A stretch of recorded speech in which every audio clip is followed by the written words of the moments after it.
A warm good evening and welcome to all the participants. This is 135th WiseViews Leadership Conversation, and we are joined by Mr. Manish Jain.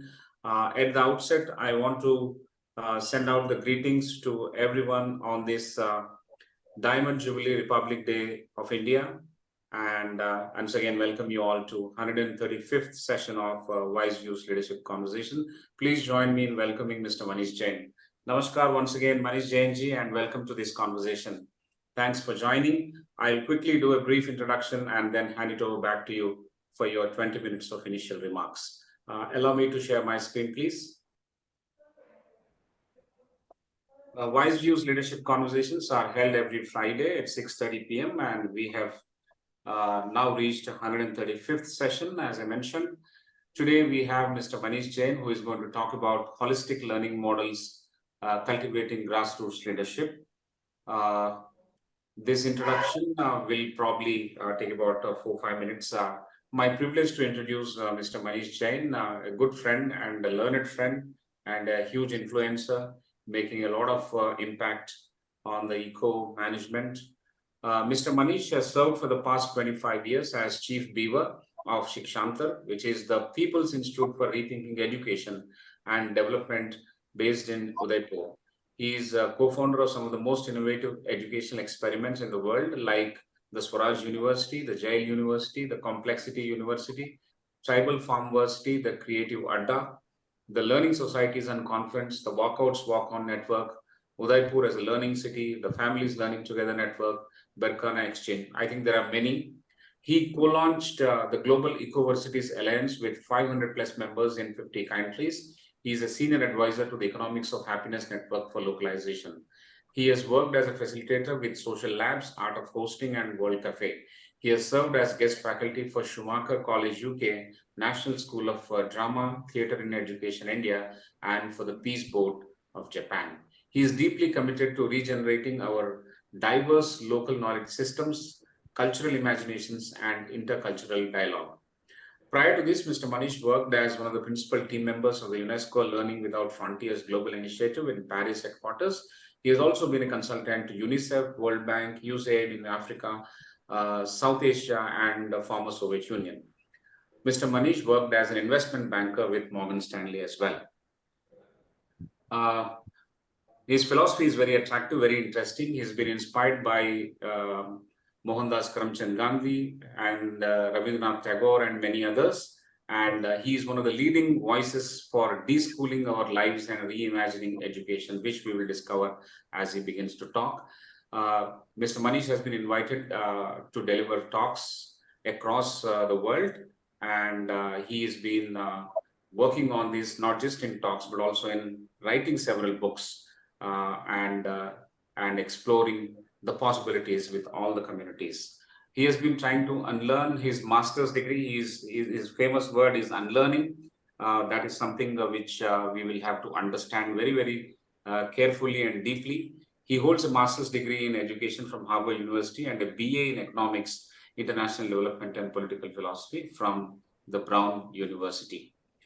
With this, I will move on to the next introduction. Thank you very much, Manish ji, for joining.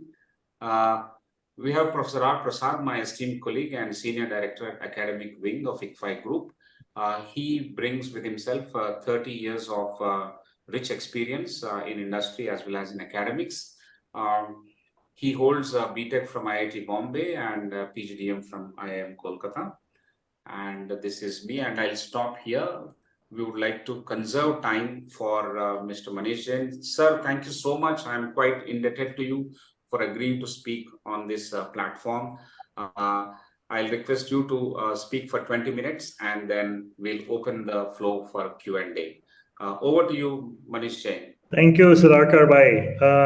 Salam, namaste to everyone. It's a great pleasure and I think honor to be here on Republic Day with all of you. I think this may be one of the most, today's topic, one of the most important conversations for us to discuss as a republic.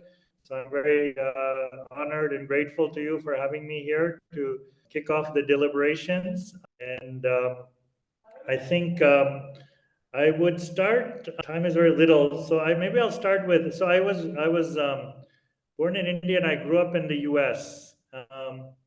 And when I went to a government school in the U.S.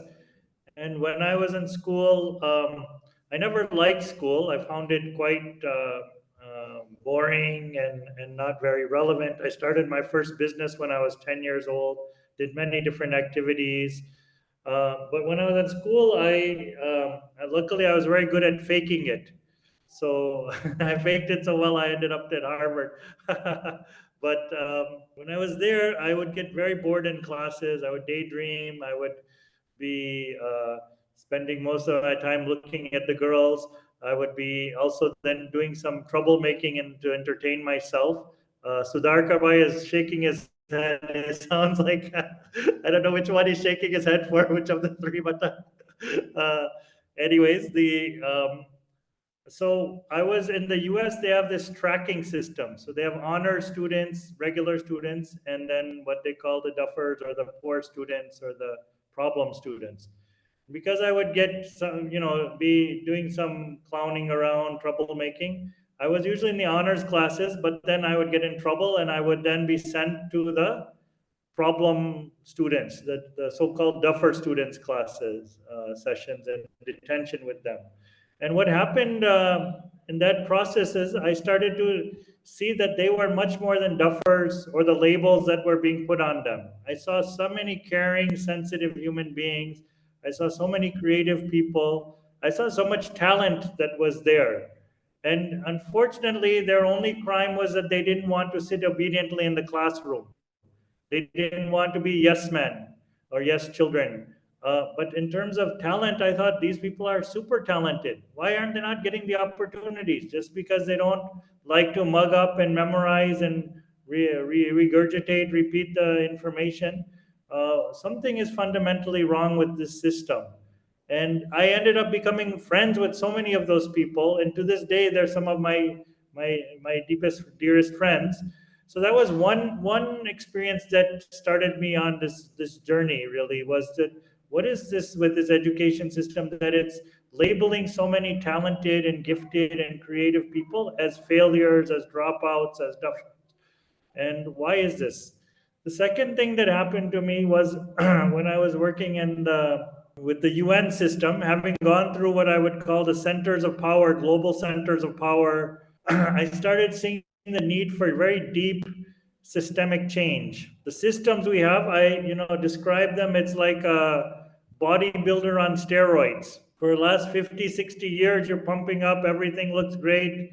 The market is looking great, but inside, the bodybuilder, every organ is rotting, is falling apart.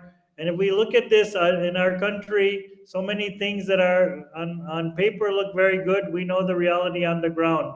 I actually had met a few weeks ago. I was sitting next on a flight to Delhi. I was sitting next to a brigadier general, and he was telling me about career in the army. And then after listening to him for a few minutes, I said, "Don't you get frustrated?" And he said, "Why do you get frustrated? Why frustrated?" I said, "You are entrusted. We honor you and respect you for protecting the country. But in the last 50 years, we can see the decline of every ecosystem in the country: water, forest, air, soil. Everything has deteriorated, and not just a little, but massively deteriorated. Our ecological systems on the verge of collapse." So I asked him, I'm just curious, what are you protecting? What are we exactly protecting? Without these ecosystems in place, there is no life in our country. There's no business. There's no culture. There's no future.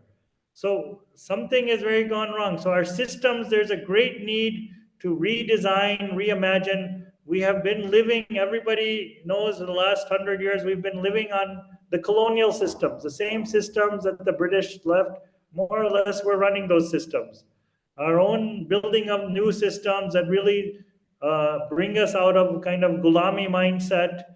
We have not done significant work on that. So I felt when I was in the UN system that there's a great need to work on redesigning our system, starting first with the education system. At that time, I thought about, okay, who's going to actually do the work of rebuilding these systems, redesigning them, recreating them? And I thought there's two kinds of people. There's a book smart people, kind of people I went to Harvard with, and then there's the street smart people, the kinds of people I was friends with from all of these, from my school days. I said, who has the capacity, the Jugardi people or the people who will sit and write books? And I thought that maybe, yes, many people, friends of mine, even including myself, I can write books and PPTs and Excel documents about what a new system should look like. But who is actually going to do the work and build it? It's going to actually be the Jugaad people, is what I felt. So I resigned from the UN and I decided to come back to India. And I said, how can we build models to get the people in the grassroots? There's so much talent, so much wealth, so much knowledge that is sitting in the grassroots of India.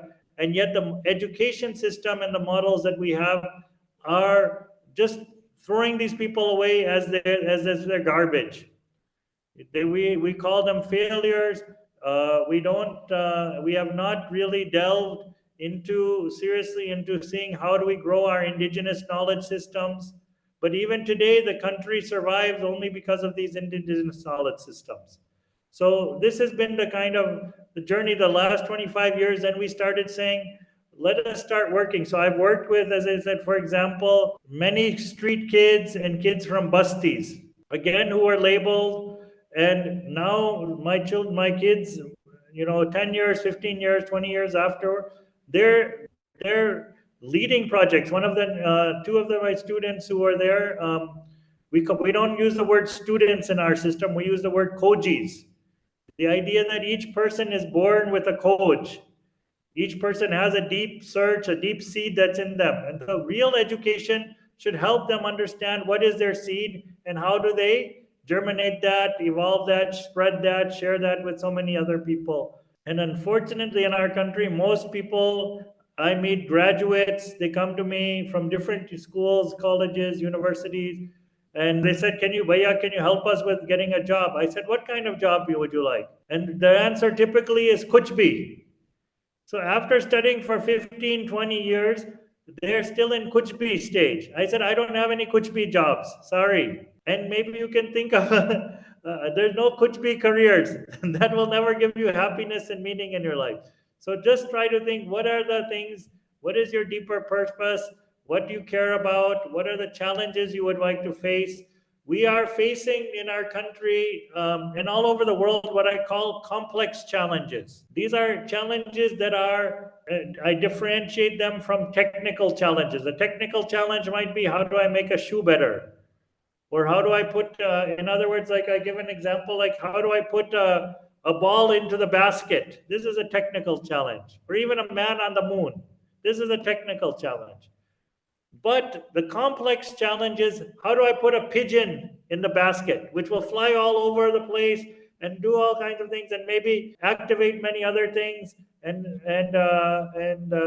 many other new problems will come with that. Those are the kinds of challenges we're facing, and they cross time and space. Something that's happening in Udaipur might have implications and impact, like we saw with COVID. Something that had happened in one province in China spread all over the world and broke down almost every system in the world and led to so many deaths. So this is a kind of challenges, and our education system is not preparing us for dealing with these challenges. So I was telling you about my some of my kojis. So two of them came to me. They had failed out of school. They were from a nearby basti, and they came to our university, and they started exploring many different things. They started learning. They discovered their passion was in cooking, and we then told them that you can actually. The first challenge was that they faced was, oh, our families don't like cooking. They think it's only women's work. So we had to explain to them that the chef industry is a huge industry. And then we told them also that if you create good food that is healing to people, you are even bigger than doctors. Because if the food can heal you, it's much better than taking medicines. If the food is giving you energy and strength where you don't get sick, it's even more preventive medicine and better than what the doctors give you. So somehow this dream attracted them, and they worked on it for many years. They learned with many different chefs. I opened up access for them to meet many chefs. These people, we never had even one day of English class, but they were so passionate to learn English. Whatever guests came to our place, they would just try to do conversations. And today they're able to give speeches internationally in English as well. One of them gave a speech in Italy in front of 1,000 people about millets and what we call slow food. And they even appeared in India today as one of the top 6 healthiest chefs in the country. And these were people that our system had thrown away. And all they needed was a different platform, a different kind of place. And more, what I found is that most people, I have one of the best libraries in the country. And yet I never tell anybody to read any book. Until they come with me with some questions, I said, start doing something. Be practical. Start your prototype. Start learning different skills. Talk to people. You need to, most real knowledge, we make a differentiation between what we call cold data and warm data. Warm data comes out of relationships. It gives you the real picture, the on-the-ground reality. You can never get that from a book or a report. You have to talk to people on the ground and have trust with them that they will share with you what is really happening on the ground. So this is what we're trying to encourage. We've developed many different things, but we encourage people start to do things, build those relationships, and part of leadership means that you have to have practical skills. But I am a very big critic of vocational skilling because that is very narrow. In the age we see AI coming, many vocational skills will disappear. Many different kinds of things that people have will disappear as computers become more and more skilled. But what will not disappear is human sensitivity, human compassion, human creativity, human critical thinking. These things we always need. Human management to do things, to organize, to connect. This is things that computers cannot do in the next 100 years, I don't even imagine. So we need to up our games. And I think that the people who are at the grassroots have much to offer us. If we can learn how to unlock that energy, that talent, that creativity that's sitting there. There's a very good book, I think you must have read it, Sudhakar, by Jugaad. It was written by some European, UK people. Now, this is the pathetic nature of our country. We need UK people to write and tell us about our own culture, Jugaad. So one of the things I'm trying to say is that we need a model that can actually support Jugaad. The Jugaad mind is the most critical. It's the one that is able to deal with complexity and adapt and evolve proper solutions. One of the things we do, a small activity we do around Jugaad, which is very important, is I give a whole bunch of materials to people, waste materials. Now, this is where unlearning comes in. We were told all of these materials are waste: plastic bottles, rubber tire tubes, broken pieces of wood, waste newspaper. All of this has been given the label waste. But these are huge ecological resources of our country. We have adopted this word waste, and this is one of the worst words in our language, I think. Our grandmothers never knew the word waste. So how do we start to see with whatever materials we have, we can evolve many solutions? So I give this to students, and I say, okay, tell me what products you can design with this. And first they said, some of them who have been very well schooled, who have gone to IITs, even I get sometimes students like that, they'll draw nice diagrams on paper. I said, no. You have to build it with your own hands. You have to build it with your own hands and show me the designs. And then you will understand, is it practical? Is it feasible?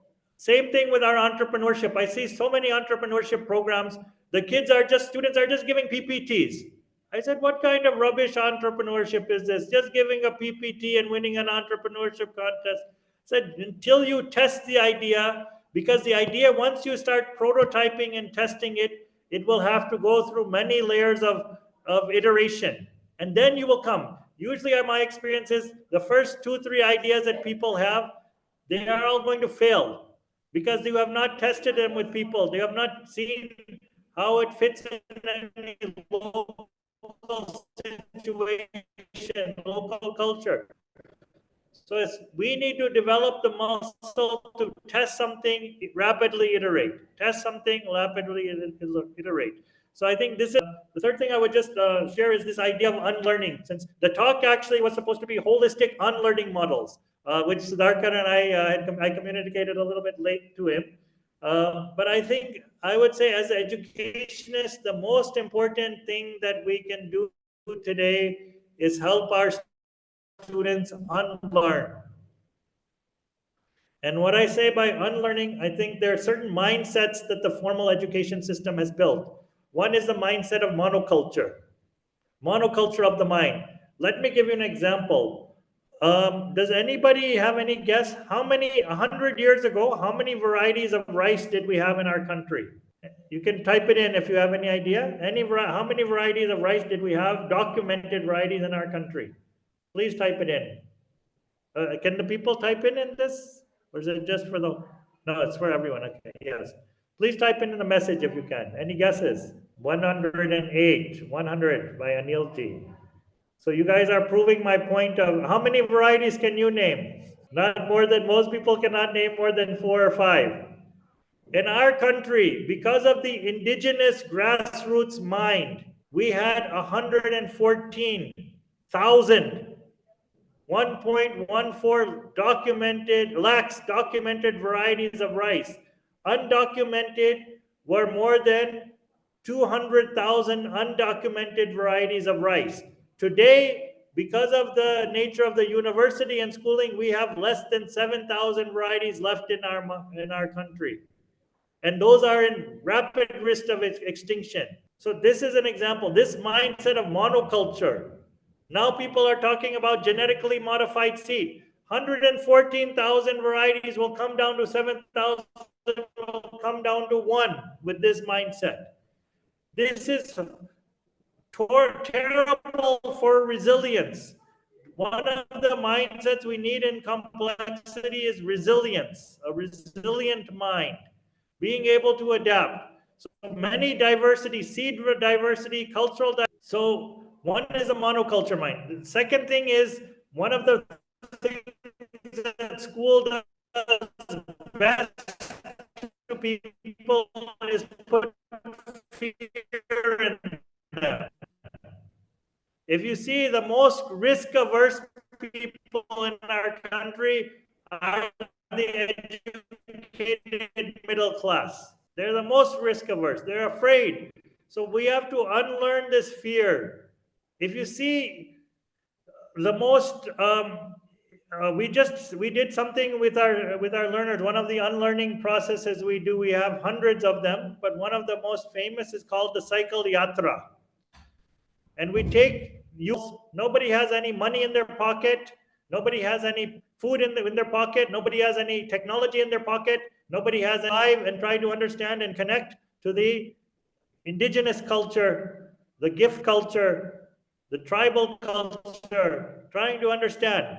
And the reason we strip away all of these is because I found that when you go on bicycles, not in any car, vehicle, because when I found when you go with all of these other things in your hand, you start to give lectures to kids, to the tribals. When your belly is empty, you open your listening power.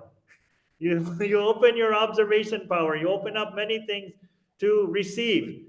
But when you go with a full in the mindset, so there's no unlearning. So our people went on an unlearning journey to remove the fear and to also to understand really what is this tribal culture, what is this grassroots, how do people live. And one thing I did this many years ago when all of my pedagogy is I'm the first guinea pig for. I try everything on myself. So I've done this several times. The thing that struck me the most was the heart and the sense of abundance that tribal people had.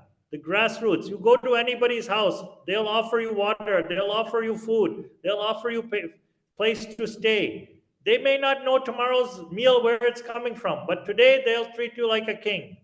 And if you go to the same educated people in cities, there's a sign outside, beware of dog. They won't even allow you entry into their houses. So who has the more bigger heart? This is part of the game, is how do we unlearn the scarcity, open up our hearts. I tell all my coaches, हमको क्या छोटे दिल से जीना है जीवन में या बड़े दिल से जीना है? तो सब बोलते हैं बड़े दिल से जीना है. So this is where unlearning comes. How do we live with big hearts and compassion and love and care? This is what life is all about. So, and the third point I'll just say about unlearning is the education system teaches us globally, because I've worked in more than 50 countries. I'm speaking with not only Indian and grassroots experience, but working with many countries. Across the board, the Indian system and the global education system teaches people to hate themselves. I'm not intelligent enough. Even at Harvard, people are thinking I'm not intelligent enough. I'm not good looking enough. I'm not good as a human being as I am. I need to, buy this product, wear this brand, show off in this way. Then I'll get respect. So everybody is craving respect. But respect doesn't come from outside. This is something our people have known for 5,000 years. Respect doesn't come from the brands you wear or the car you drive or the size. Respect comes from within. Respect comes from how big your heart is, how much you connect to people, care for others, the sensitivity you bring to the world, the creativity you bring to the world. This is where it comes from. Unfortunately, we are trapped right now. Our youth are trapped in this cycle where they think respect will come from more and more stuff. It doesn't happen that way, and our civilization has known this for 5,000 years. So it's time that we unlearn, and we unlearn so that we can remember. We can remember who we are. We can remember what our purpose is, not to just become consumers. We come with much higher purposes in this world. We can unlearn to solve the problems, the deep, complex challenges that our society is facing today. We can unlearn so that we can become the divine human beings that we were born to become. So I will stop it there, and hopefully this has provoked some questions. One last thing I will just say is that, I used to say that the most intelligent people are at Harvard University. Of course, because I went there, I wanted to show off my brand. But now I will say that I found that most intelligent people are two places. Sometimes I say, I find my illiterate village grandmother was more intelligent than my Harvard professors, because she knew the secret to living a good life. Before we were told, everybody was told that good life means go to America. You'll live that's the best life, that's heaven on earth. But tiny little Bhutan, America ko pole ko khol diya. They shook America to its core. It said, you have all the money, you have all the technology, you have all the armies, weapons, but are your people happy? Simple question. And then that failure, the West is failing miserable in that regard.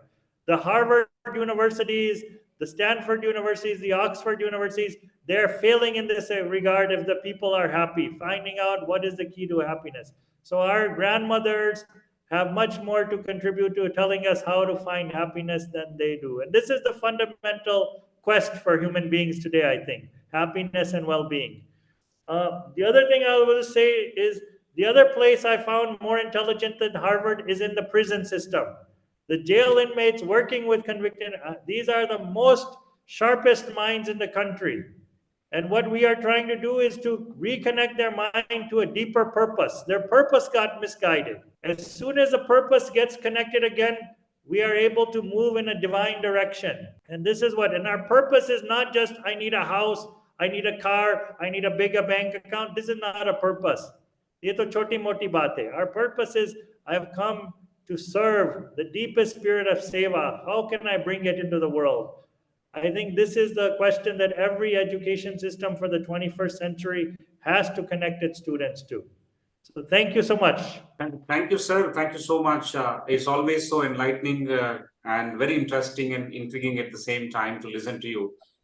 First time when we met at Ladakh during the SecMol conference along with Sonam Wangchuk, your words caught my imagination in the bus that we were going from one end to the other end, gasping for oxygen. I think the relevance and significance remains the same. Every time you speak, I start going into the trance. Text boxes appear above my head, and I start working on it because at a deeper level, it connects and makes a lot of sense. One, in terms of the picture that you painted, is to unlearn. We have to unlearn many things. One is unlearning the conditioning of our mind, and the second, unlearning the fears. We have lots of fears, therefore, we don't do certain activities, we don't attempt certain things because of fears.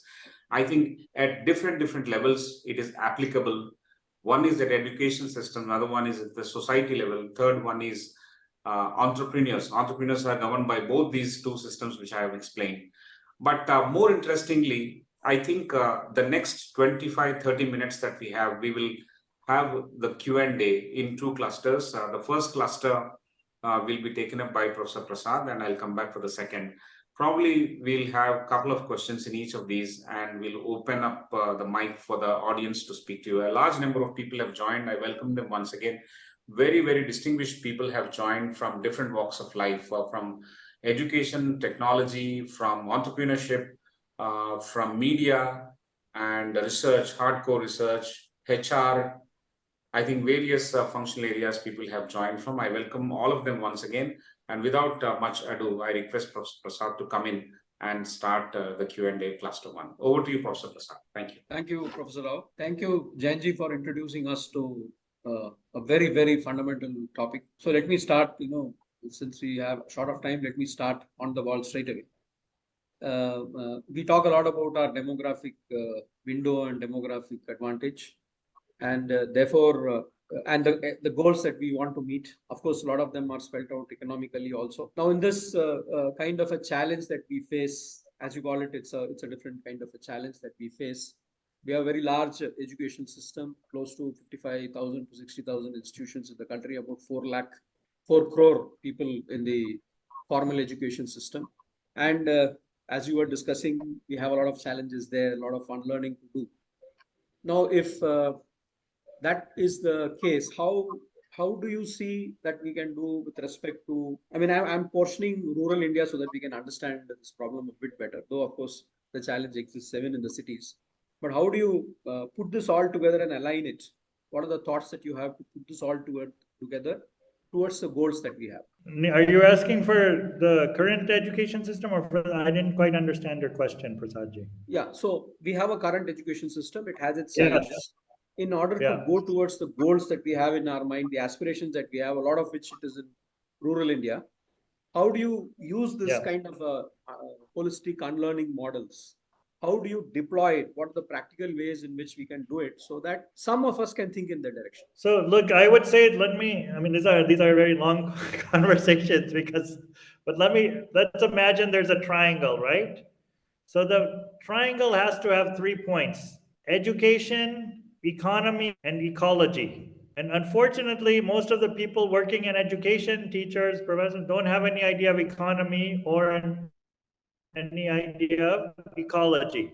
Most management people don't have any idea of ecology. This is where the series started. I said, how, for example, water or forest or soil, without this water and forest, I mean, I am working with one of our university programs is with dropout tribal girls who do Jadu Pancha work. And they're so talented, so brilliant, you can't imagine. Tribal. I said that you have been given the highest, your community was given in India the highest responsibility, which was to protect the forests. Without the forest, there's no rainfall. Without the rainfall, there's no river. Without the river, there's no civilization. So protecting, and not only protecting, but cultivating the biodiversity of the forest, right? So unfortunately, our people across the management sector, when I was at Harvard, I also went and sat in classes in the MBA program. Nobody is talking about ecology. When without ecology, there's no business, which is how ridiculous the situation is.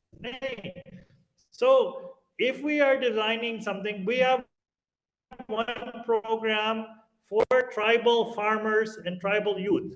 And the idea is You can through training, but like, a lot of skill training programs are happening right now. It's big boost in the last 1-2 years. And they're mainly treating them as electricians, mobile repairing, silai, this kind of thing. What I'm saying is, what economy are you preparing them for?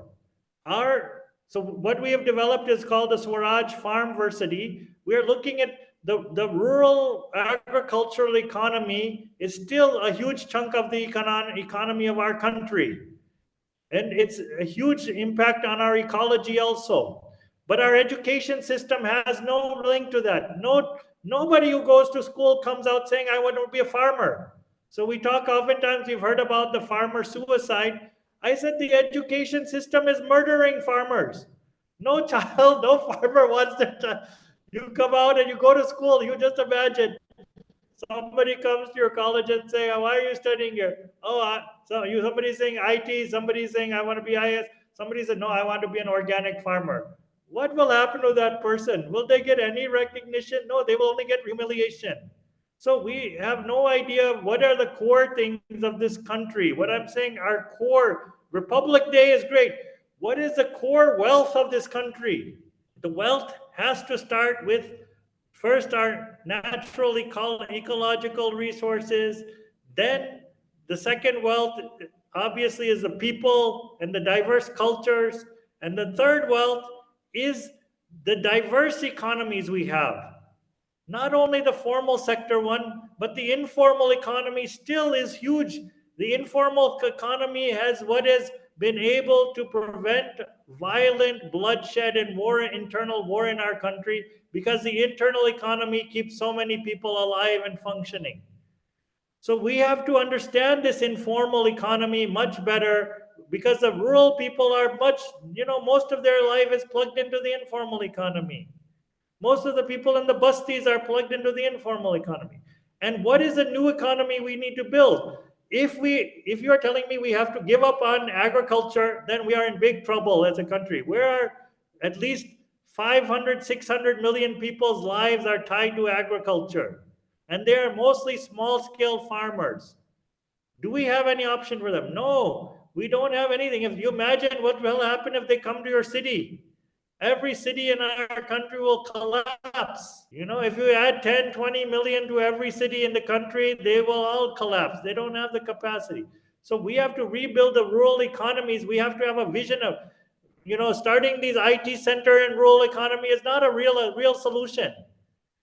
It's not. We have to think of the basic economy has been the agriculture. This is our strength. The forest is our strength.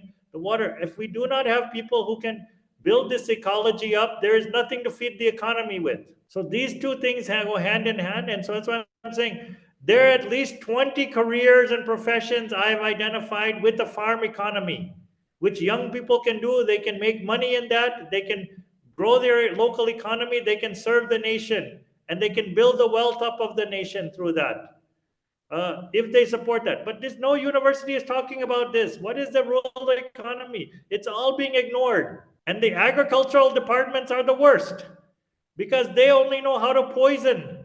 They're only spreading poisons in the rural economy. The ecology is being poisoned. Short-term gain cannot be, how long can you sustain it? If your water and your rivers and your soil is all poisoned, how can you have any future? No agricultural officer wants to answer this question. So I think that it's now time. I'm coming to Sudhakar Bhai because I said we have to talk to the business leaders, the leaders of our country. It's time for them to now get activated and ask the fundamental questions. Thank you, Is Jain. that getting the news? And the universities have to do this. They have to bring in, as I'm saying, I don't want the first point in the university today, I would say, is the management college. They have to take the lead. The rest are just followers.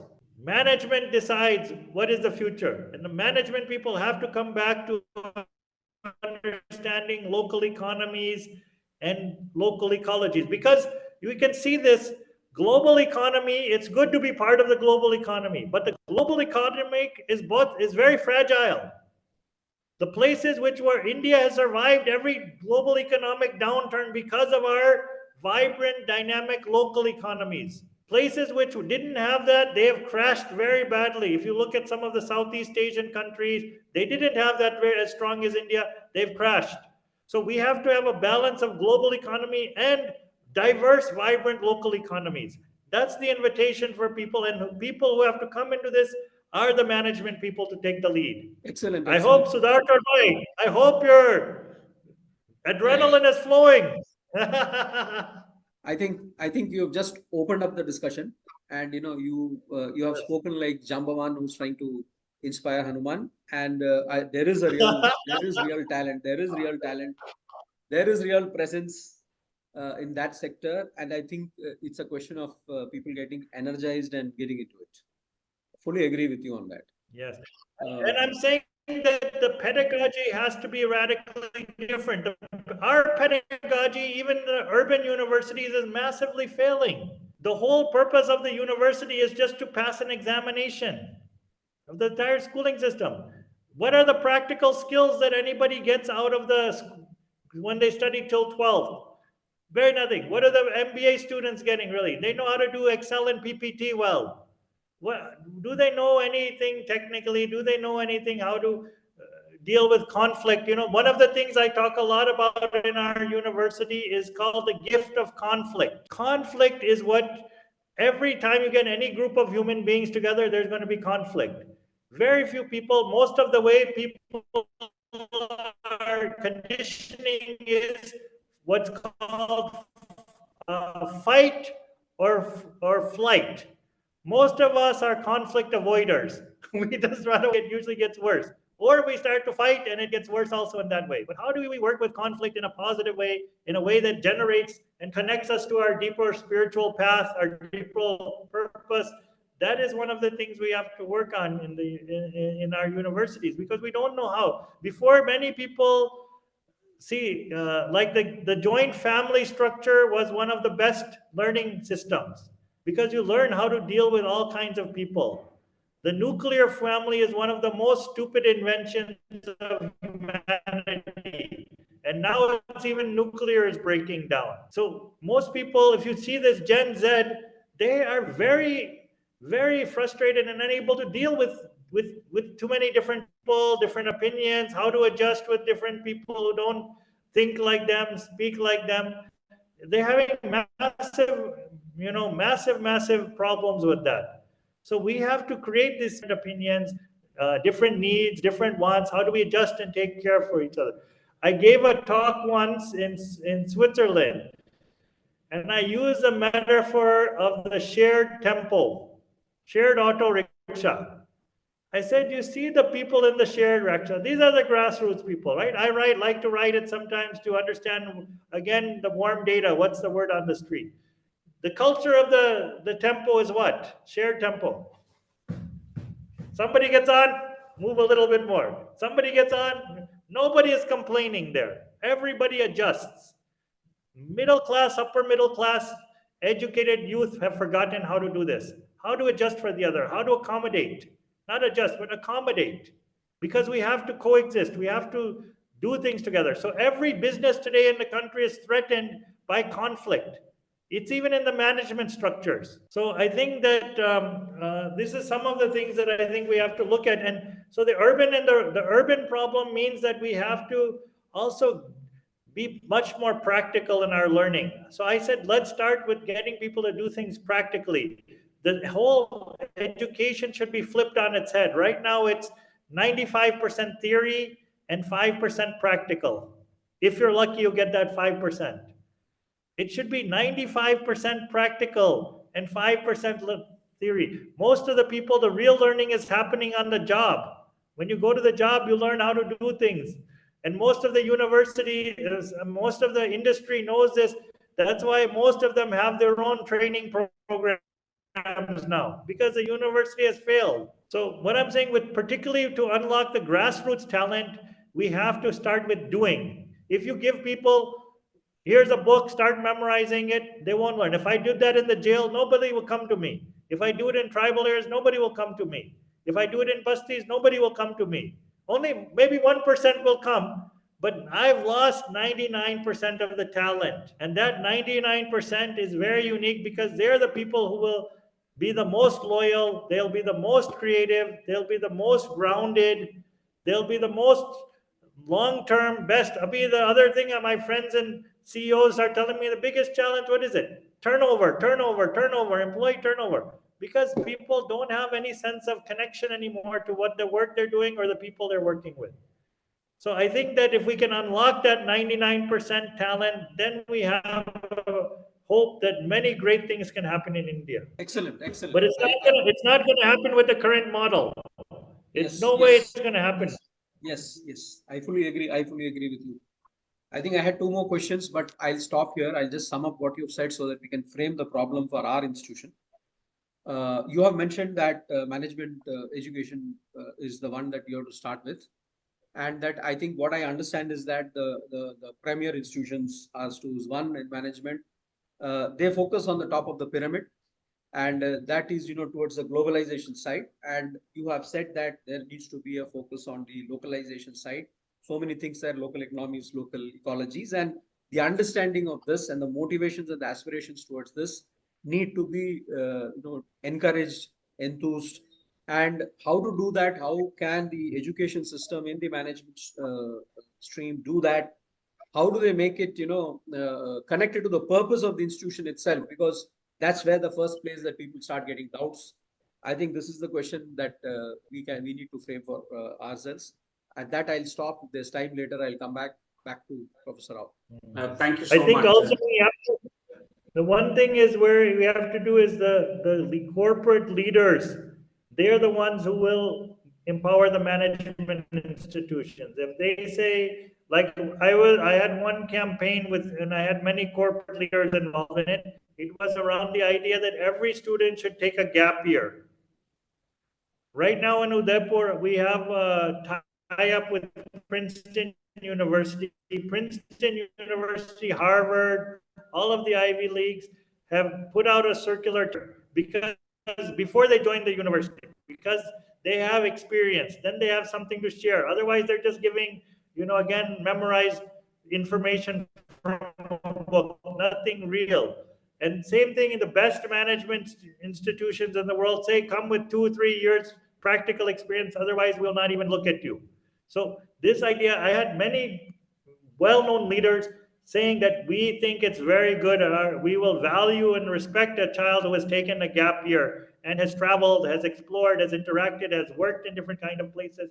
This is something that is very good for their learning and their growth. And when they join our institutions and our companies, they have a lot more to offer. So I think this is where we have to, work, is that this is what's needed. And then we find the business leaders who understand this vision, are willing to articulate it with us, and they have the tie-up so that the management students who are coming from this get preferential treatment in those institutions because they've had this range of other experiences. Excellent. I think the conversation has opened up many boxes for us to think, and more fundamentally and more relevantly to education and the space on which we straddle at this point in time. I will start from where the previous question ended. So if we have defined the problem for education institutions and universities, and more specifically for ICFAI, we have universities in all the places. We are in Hyderabad to Jaipur to Himachal Pradesh to Dehradun to Raipur, Ranchi. We are also there in Bangalore. And of course, we are there in Northeast like Meghalaya, Mizoram, Nagaland, Sikkim, and Tripura. What do you think ICFAI should take up as first activity? I mean, we are talking about very, very practical stuff. Activity number 1, 2, 3. I understand and appreciate the background which you have given in terms of the failing knowledge systems, the failing learning system. For example, in the absence of traditional learning systems like grandmother, in the absence of traditional learning systems like joint families, we are left to fend for ourselves in few other things now. But coming to universities, how do we prepare this Gen Z, and what at an institutional level? We would not even talk about Gen Z, but we talk about us, we, the one who is talking to you, myself and Professor Prasad. What do we have to take step number 1, step number 2? We'll focus on that, sir. So what I call step number 1 is what I call the appreciative gaze. Gaze in terms of, looking, the way we look and see. Gaze, Gaze. We have to retune ourselves to the appreciative gaze. So many things still exist at the grassroots, which you can see. So many people, so much talent is there. How do we start to recognize it? So recognizing it, there's two dimensions. One is, who are the masters? I met the VC of Rajasthan University. I said, we co-hosted a water conference with warriors who have done fantastic work. You should give each of them an honorary degree. They have no degrees. You should give each of them, recognize their knowledge. I'm saying, and the spaces where business. So, for example, we encourage our learners, our coaches. I said, go and spend some day with the sabji walas, the sabji mandis. Try to understand us. There was remember all those many years ago. There were those Bombay dhaba walas. There were some management studies. So these things are all indigenous systems that are growing from the grassroots knowledge. Go and let us prioritize the people. The people who understand. There's people who have tremendous knowledge of forests, and I used to be part of a experimental, very new experiment in Udaipur, a management institution called Phoenix, about 15 years ago, Phoenix Business School. I would take all of the students to the forest, saying, let us understand the forest. Let's see how the forest has self-management. It's a healthy forest ecology is self-managing, self-organizing. Let us try to tune into that. Let us study those spaces. Another exercise I give is the most busiest streets where there's no traffic signals. How do people navigate it? There was actually some interesting anthropologists from Yale did a study. They said there's more accidents when you have street lights than without. So there's a self-managing, self-organizing capacity that people have. And in India, we see then in Udaipur at least, we have elephants and we have cows and we have dogs and we have camels. We have everyone, and scooters and pedestrians and cars, everything. How is this all being managed? This is something we have to understand. This is a complex mind in action. The Westerners, when they come and see this, they freak out. They can't understand what's happening here. How is this possible? So what I'm just trying to say is the places that we can see people are exercising their grassroots knowledge, let us first take our students to them. Let us see those people again. Let us recognize them. Are you willing to call them faculty also? Are you willing to call them faculty? The guy who knows how to regenerate the river system. Are you willing to find that tribal and talk to him and call him a faculty as a peer? Treat him as a peer. This will open up the thing, or we have a whole network in Udaipur of what was called Guni healers. They have tremendous, I don't know if you know this, but about 75% of all new medical patents in the world are coming from tribal knowledge. Did you know this? Our tribals, our grassroots, all the medical, still they know many more plants and herbs than even our doctors or our PhD biotech people know. Let us find those. They're there. They have that knowledge. Are we willing to start a equal dialogue of equals with them? That is the first question, is to respect what we have. Let us see. One of the reasons I'm one of the few people you may ever meet who resigned from a career possibility in the UN. Why did I resign? Because they kept telling us all the time that India's backwards, and all these places, India's underdeveloped, backward, India's 150th in the educational rankings. I said, these are all lies we're being fed.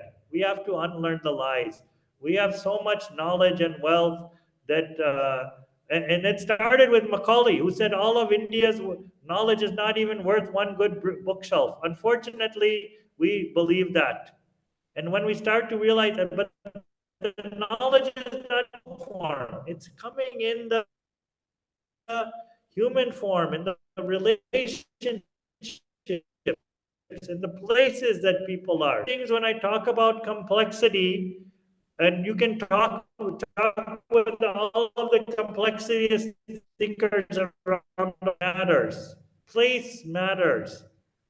So your desert ecosystem is very different than your ocean ecosystem. To read and understand the knowledge of understandings. Sorry, I'm sorry. The talent. The talent is there. You can do a 3-hour game. You can Professor Anil Gupta. He's retired from IIM Ahmedabad, Honeybee Alliance. He was a very good friend of mine. So he used to run the Shodh Yatras. So I said my Kojis, I said, you have 3 hours, go to this area.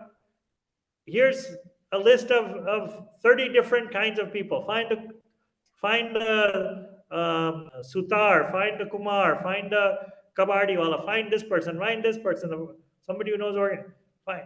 And you will start to understand within 3 hours, you will see how rich you are. Your place is rich with knowledge. So this kind of exercises, what we're doing, what Professor Gupta used to do, which was to see that there is so much knowledge. We have to do, this is the cutting edge of research, is to reconnect to that grassroots knowledge. That is the main research agenda for the 21st century, if India is to have a future.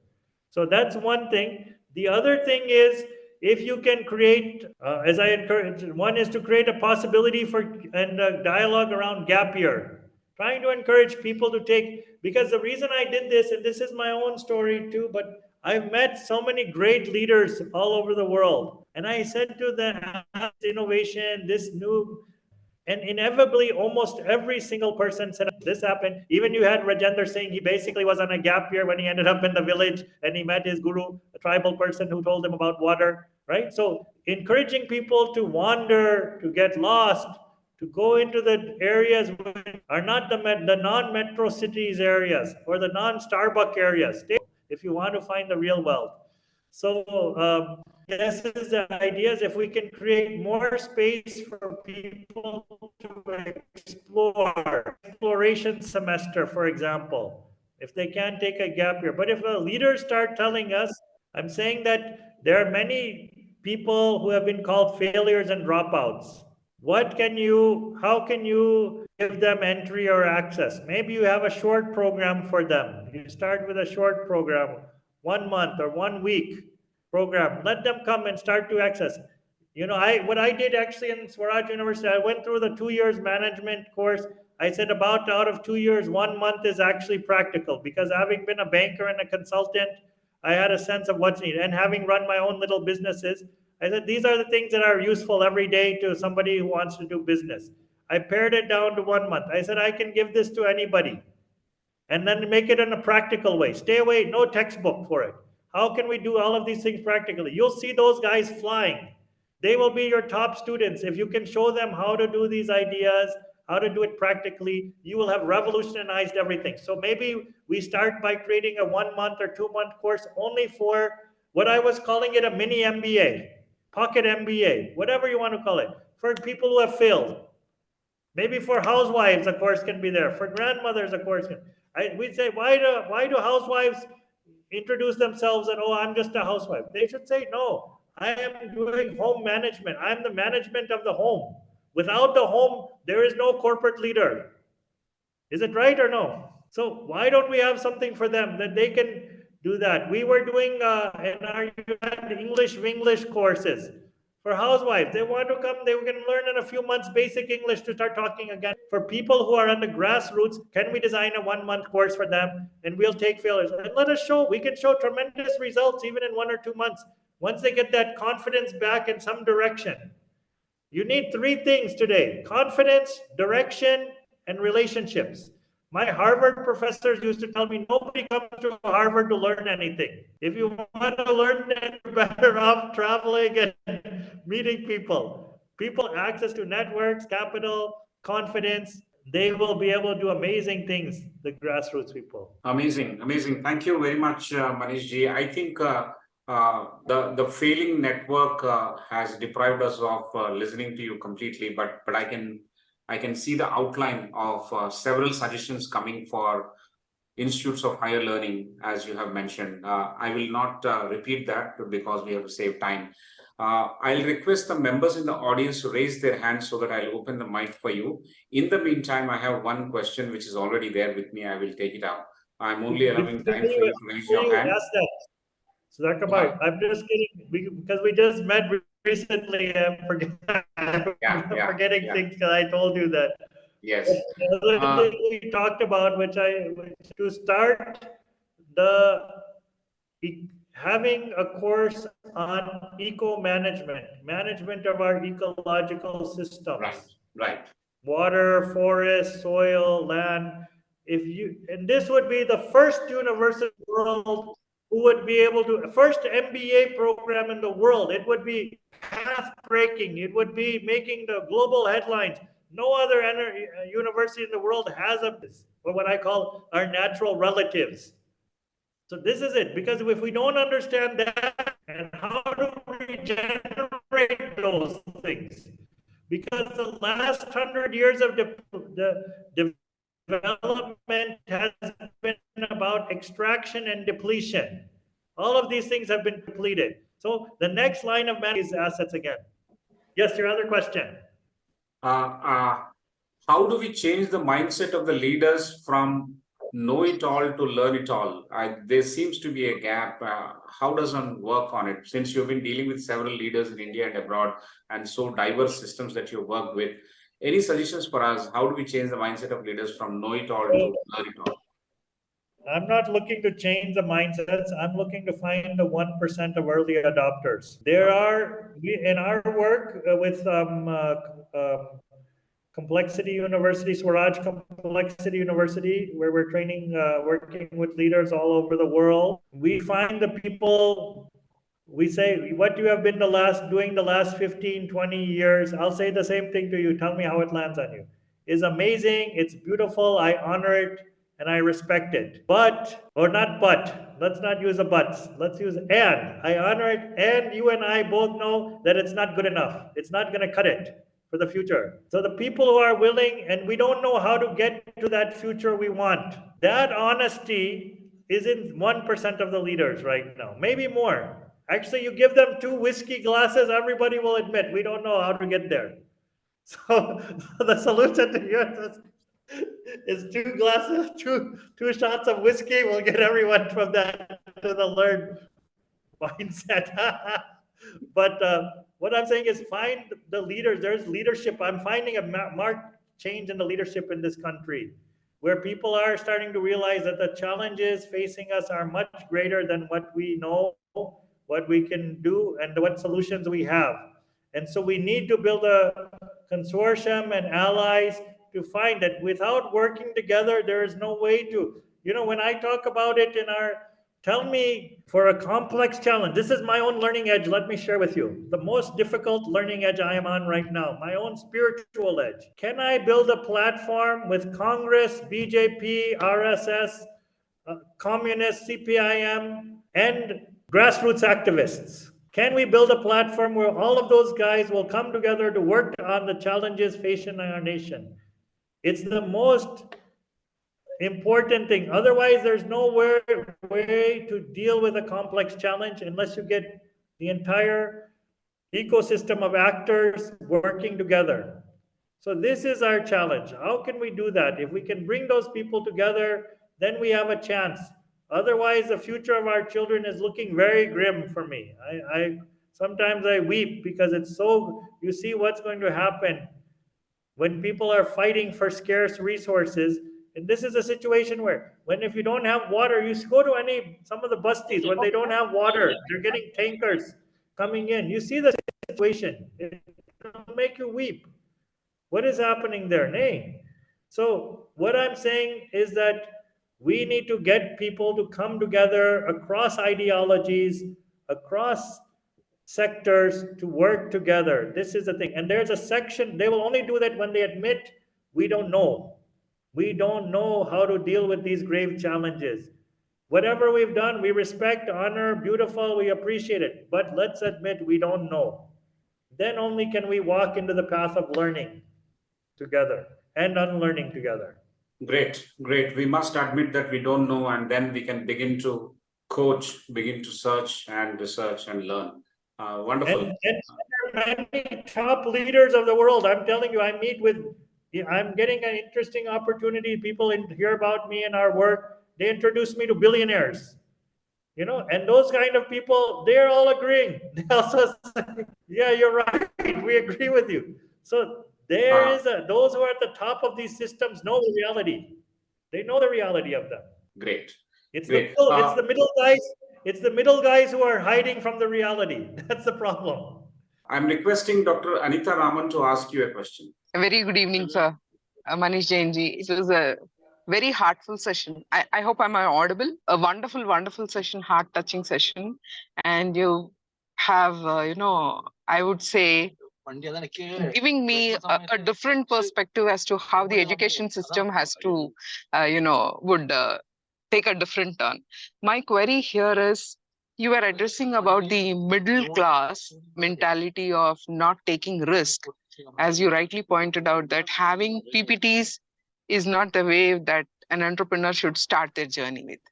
And then in your perspective, could you just highlight some of those, views or points wherein these entrepreneurs could be, taken ahead, or give them unlearn the risk-taking ability, relearn the risk-taking ability and unlearn what they have? Yeah, so no, I think, but let me be provocative.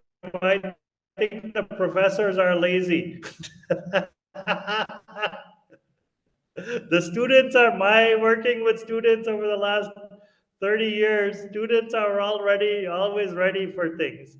One of the things I found, it's the nature also of the invitation. How much energy, what's the beautiful story? Does what I'm doing matter? Because what happens is you go through most of your schooling experience.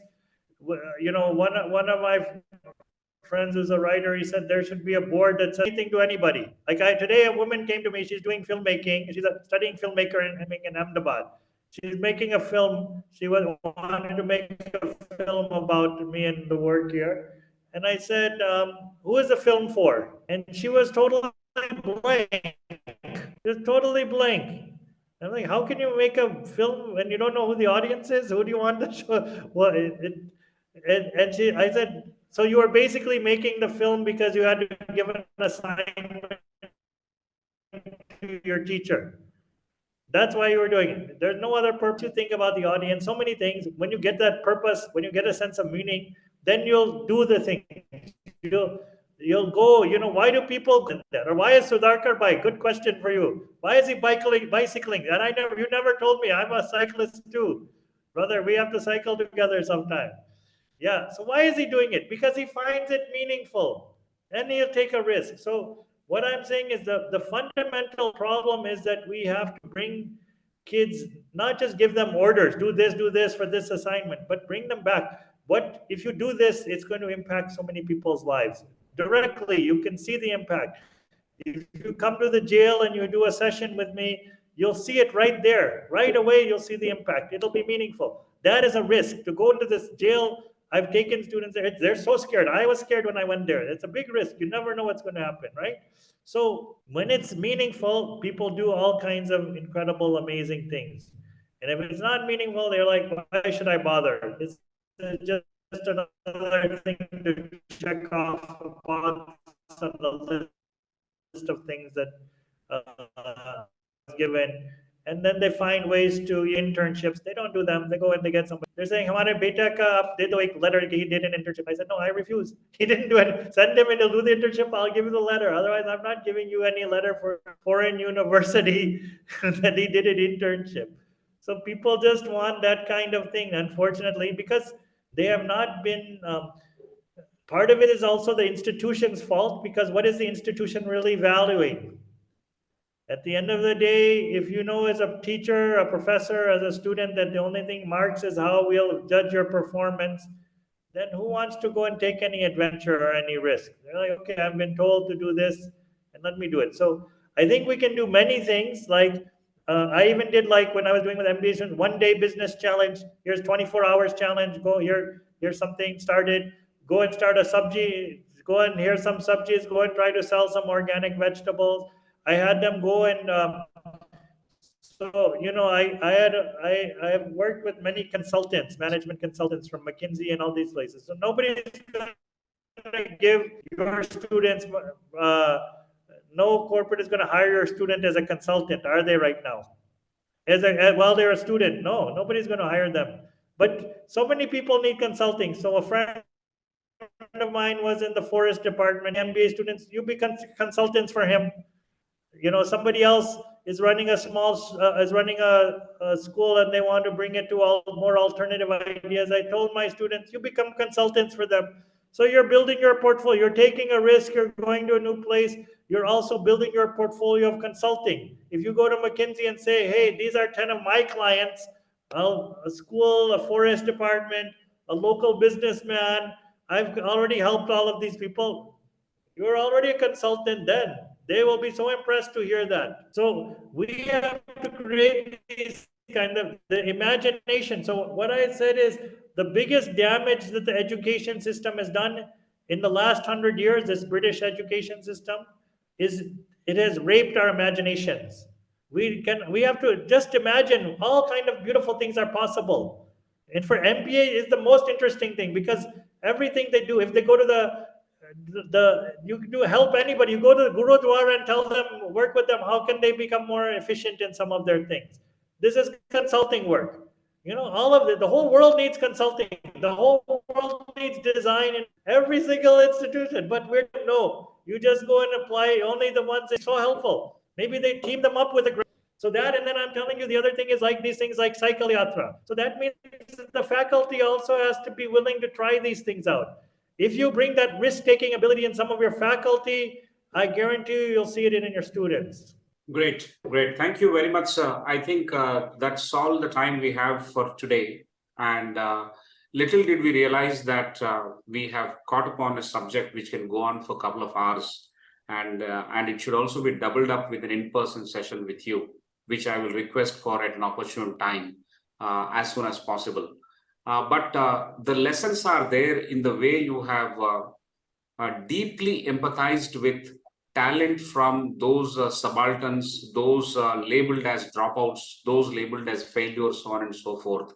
I think there's a biggest lesson there for all the leaders is to cultivate a deep sense of empathy and see the talent that's lying out there. They're hugely talented. That's one thing which we need to imbibe straight away. Second is to see how we can unlearn in ways that we have not imagined so far. In every step that we have done, I think we need to unlearn. Unlearning has to begin at the teachers, at the leaders level, and then you can expect the others to follow suit. It goes by demonstration rather than by any instruction.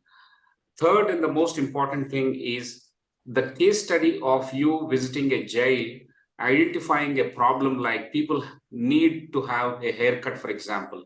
And the solution that you gave is to go around and search for the talent of haircutting, salooning that are available among the prisoners. All you have provided is some tools and techniques out there, and then one leader training the other, and more hairdressers created out of the prisoners. And then there's a small economy circle that has been created. And then it is owned. The moment they are out of the prison, they had a vocation to live by. They had a pride to live by. That is one case where we can learn from.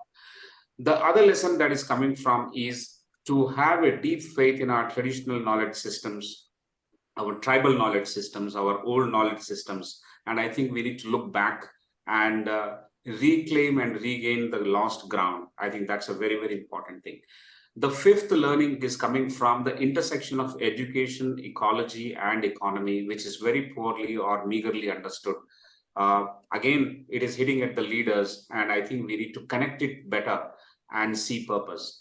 And the sixth and the most important thing is, you don't look at anyone as a student, but look at them as a koji, as a researcher, connecting their intent and deeper purpose to the requirements of the community and the society that we live in, which is going to be everlasting and fulfilling.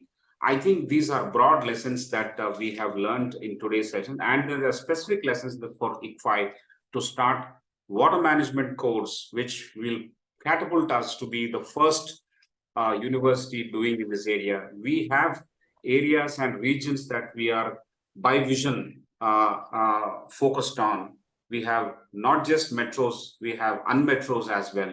Not just learning, we have a lot of unlearning as well. I think therefore, we need to come up and create, in conjunction with you, your help, we'll set the dialogue on. I'll definitely take it forward, as I promised to you. We will look into it and try and quickly pick up the lessons action points for us. The appreciative gaze which you mentioned, to look at people and identify, of course, as I mentioned, comes from a deeply empathetic mind. I think leadership will be defined more by that kind of empathy than anything else. Other things like functional knowledge will be there, but the ability to look at complex problems that the society and the world is facing, we need to prepare the Gen Z and also ourselves to handle these complex problems. Entrepreneurs, their ecosystem, their style of working currently from PPTs to, I mean, it has to move towards making what is called testing, prototyping, and rapidly iterating it, and then becoming oneself a true entrepreneur. I think there are solid lessons in all these things. But what we'll attempt at ICFAI is, this session with a little bit of technical glitches here and there was not audible to many, but even otherwise, we would have converted this into a summary. We will attempt to do a summary and we'll iterate it with you and try and bring in whatever we could not as part of these 70 minutes of talk. We'll try and make it enriching and very, very useful for others to follow through and read through. We'll have a video content as well as text content, and probably that serves as a trigger. The WiseViews purpose is to create that spark among the budding leaders, among all of us, so that we can repurpose our vision, repurpose our resources, and try and look at more meaningful and sustainable stuff that we have not attempted hitherto. Hopefully, this summary and this session will prove us and help us move towards that direction. The very name of WiseViews, I'm sure, is one of those sessions which directly hits at that essence. Thank you so much, Manish Ji, for being with us. I would love to thank you for your time, energy, and your expertise in helping us grasp how we can cultivate grassroots leadership by adopting holistic unlearning models, or learning models, as you favorably say. Thank you so much, and I will come back to you for learning more. Thank you for introducing Dr. Rajendra Singh Ji, the Waterman of India, and also I'm sure you're going to introduce us to Gupta sir, Anil Gupta Ji, and your friend in UK, Zaid Hussain Ji, the 10 in 10 champion. I have already spoken to him, and I'm sure through you, it has opened up many gates. And more importantly, you have opened up many opportunities for us to learn and unlearn through the interventions and activities set up by these very, very distinguished individuals. This ecology management series kicked off with Dr. Rajendra Singh Ji, and it is continuing with you, and probably it will go on with Mr. Zaid Hussain, and probably will continue with Professor Anil Gupta and many more. Thank you so much. You made this Diamond Jubilee Republic Day worth its while. On a holiday, sit down and learn on this Friday evening. Thank you so much from the bottom of our heart. So, ladies and gentlemen, again on Friday at 6:30 p.m. on February 2nd, we are going to talk about another ecology experiment that is done at Bangalore level. And Mr. Tarun, he is going to talk about eco-STP models and some recognition that they have gained recently.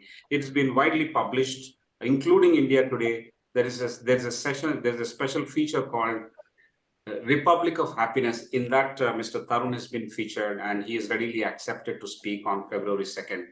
We will bring Mr. Tarun and try and explore what are the lessons for us and how we can contribute towards ecology management in one more case study. So we look forward to seeing you again on 2nd of February at 6:30 p.m.